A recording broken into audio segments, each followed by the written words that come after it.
Por que nossos avós colhiam melhor sem depender de quase nada? A resposta mais fácil seria dizer que eles tinham mais tempo, mais terra, mais prática, mais paciência. E sim, tudo isso ajuda, mas não explica o principal. Porque se fosse só uma questão de tempo ou costume, bastaria repetir os mesmos passos hoje e o resultado apareceria do mesmo jeito. Só que não aparece. Muita gente planta mais, compra mais, aduba mais, rega mais, pesquisa mais e ainda assim colhe menos do que imagina. Há hortas. Até cresce, mas não empolga. O quintal produz, mas não sustenta. Tudo parece exigir correção, reforço, produto, ajuste. E é aí que nasce a pergunta que quase ninguém faz. O que foi que eles sabiam, não como teoria, mas como prática, que fazia a terra responder de outro jeito? Porque quando a gente olha para trás com honestidade, percebe uma coisa curiosa. Nossos avós não tinham metade dos recursos que existem hoje. Não tinham estante cheia de produtos coloridos prometendo milagre. Não tinham fertilizante para cada fase da planta, nem vídeos ensinando 20 truques por minuto, nem ferramentas de marketing disfarçadas de conselho. Mesmo assim, em muitos lugares havia quintais que alimentavam a casa inteira. Horta, tempero, fruta, galinha, erva, conserva, composteira, água aproveitada, sombra bem usada, solo coberto, quase nada desperdiçado. Não era perfeito, não era romântico o tempo todo. Era trabalho, mas era um trabalho que parecia conversar com a terra, não lutar contra ela. E, talvez esse seja o ponto mais importante de todos, eles não tentavam obrigar o quintal a produzir. Eles organizavam o quintal para que produzir fosse a consequência natural. Hoje, muita gente começa pela planta. Qual semente comprar, qual substrato usar, qual adubo aplicar, qual fórmula acelerar. Antigamente começava-se pelo sistema. Onde bate o sol? Onde corre a água? Onde a sombra segura a umidade? Onde o vento castiga? O que pode proteger o quê? O que serve de cobertura? O que vira alimento?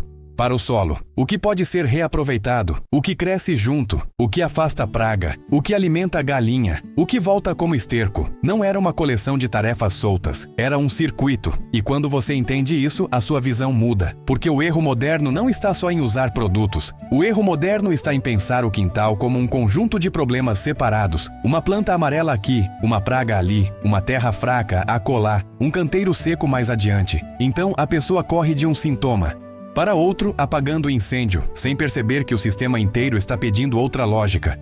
Nossos avós talvez não usassem essa palavra, mas era exatamente isso que eles construíam. Lógica de sistema. Basta pensar em uma cena simples.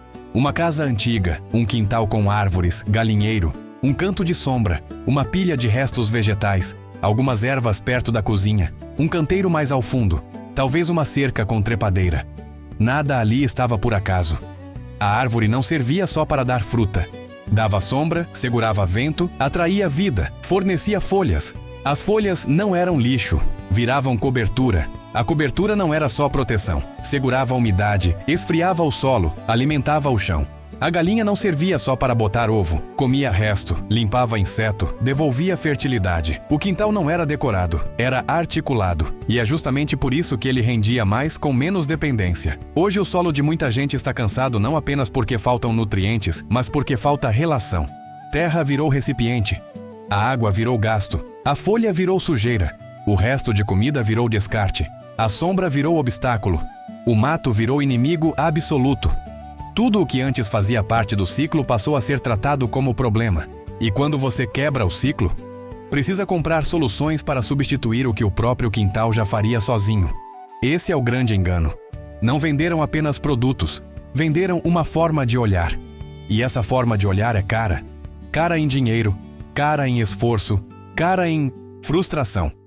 Porque ela convence você de que produzir depende de adicionar cada vez mais coisas de fora, quando muitas vezes o que está faltando é reorganizar o que já existe dentro. Pensa em como uma área esquecida da terra reage quando começa a ser coberta de folhas, galhos finos, matéria orgânica. Aos poucos o chão muda de cor, muda de cheiro, muda de textura. Ele deixa de parecer um pó cansado e volta a parecer vivo. A umidade demora mais a ir embora. Minhocas aparecem, o calor castiga menos. A rega rende mais. E isso não aconteceu porque alguém comprou uma solução sofisticada. Aconteceu porque a terra foi tratada como corpo vivo, não como suporte inerte. Nossos avós sabiam disso sem transformar em discurso bonito. Sabiam porque observavam. Sabiam por que dependiam do resultado. Sabiam por que errar demais custava caro. Então aprendiam a perceber padrões. Qual planta aguenta mais sol? Qual canto seca primeiro? Qual lua favorece tal manejo, nem que fosse pelo ritmo de atenção que isso criava? Qual resto presta para cobertura? Qual resíduo esquenta composto? Qual cheiro indica terra boa? Qual folha denuncia excesso? Qual praga aparece quando a planta enfraquece? Eles não tinham um arsenal moderno, mas tinham intimidade. E intimidade com a terra vale mais do que catálogo. É por isso que muita gente hoje se surpreende ao descobrir que um quintal bem organizado pode economizar água sem instalar nada mirabolante. Canteiro coberto, matéria orgânica, quebra-vento, sombra parcial em pontos estratégicos, solo profundo e vivo. Isso reduz evaporação, fortalece raiz, diminui estresse. O quintal começa a segurar mais. Mas para quem foi treinado a pensar só em produto, isso parece detalhe. Não é detalhe, é estrutura. O mesmo vale para pragas. Muita gente vê inseto e já parte para combate. Só que nossos avós entendiam, mesmo sem usar essas palavras, que planta forte responde melhor. E planta forte não nasce só de adubo. Nasce de equilíbrio, solo coberto, água constante, não excessiva, associação de cultivos, diversidade, menos choque térmico, menos exposição extrema, mais vida no chão. Uma planta isolada, estressada e forçada fica vulnerável. Uma planta inserida em um sistema vivo reage de outro jeito.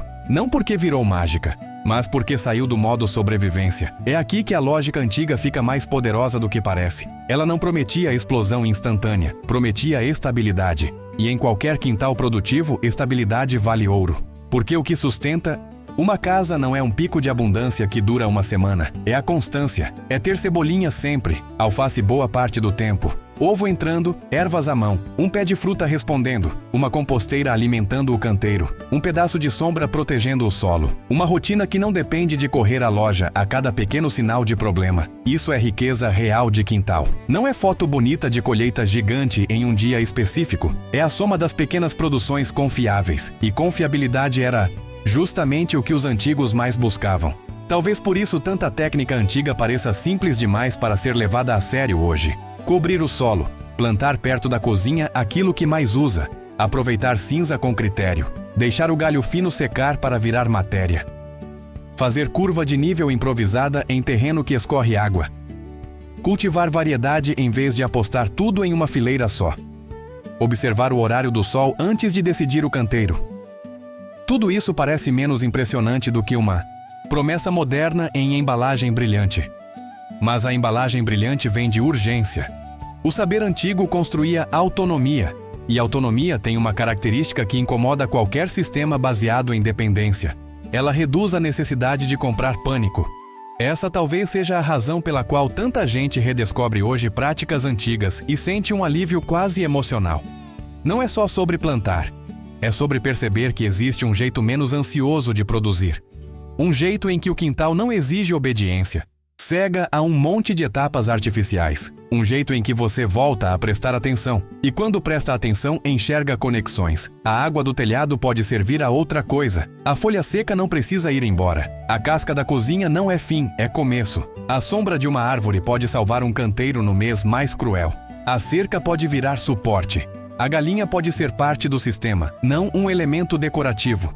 O que antes parecia bagunça começa a revelar inteligência. E de repente, a pergunta inicial muda de tom. Talvez nossos avós não colhessem melhor porque sabiam algum segredo mágico perdido no tempo. Talvez eles colhessem melhor porque eram obrigados a respeitar princípios que hoje foram substituídos por atalhos. E atalho quase sempre cobra juros. Você vê isso quando o solo pede cada vez mais para entregar cada vez menos, quando a planta só responde sob estímulo constante. Quando o quintal fica bonito por alguns dias, mas não se sustenta. Quando cada novo problema exige um novo produto.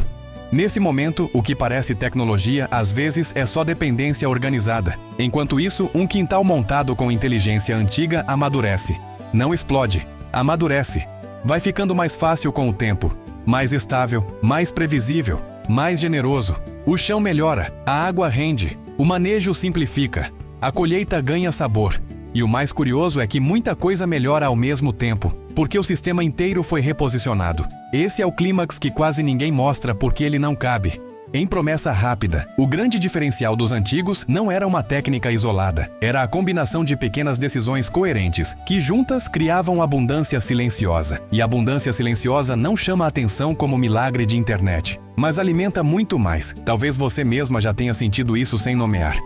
Aquele quintal de alguém mais velho que parecia sempre úmido na medida certa, a horta que não era enorme, mas nunca falhava, a bananeira colocada no lugar certo, o pé de erva cidreira que vivia bonito, o ovo que aparecia, o cheiro de terra coberta, a sensação de que nada estava sobrando e, mesmo assim, tudo bastava. Isso não vinha de sorte. Vinha de uma lógica que o mundo moderno quase convenceu a gente a desprezar. Mas ela ainda funciona, e esse é o melhor pedaço dessa história. Porque se ainda funciona, então ainda pode ser reconstruída. Não para viver no passado, não para romantizar dificuldade, não para fingir que toda a modernidade é ruim, mas para recuperar o que havia de mais inteligente naquele modo de fazer. A capacidade de transformar o quintal em sistema e o sistema em segurança. Um quintal antigo não é um quintal velho, é um quintal que lembra como a terra responde quando é tratada como parceira.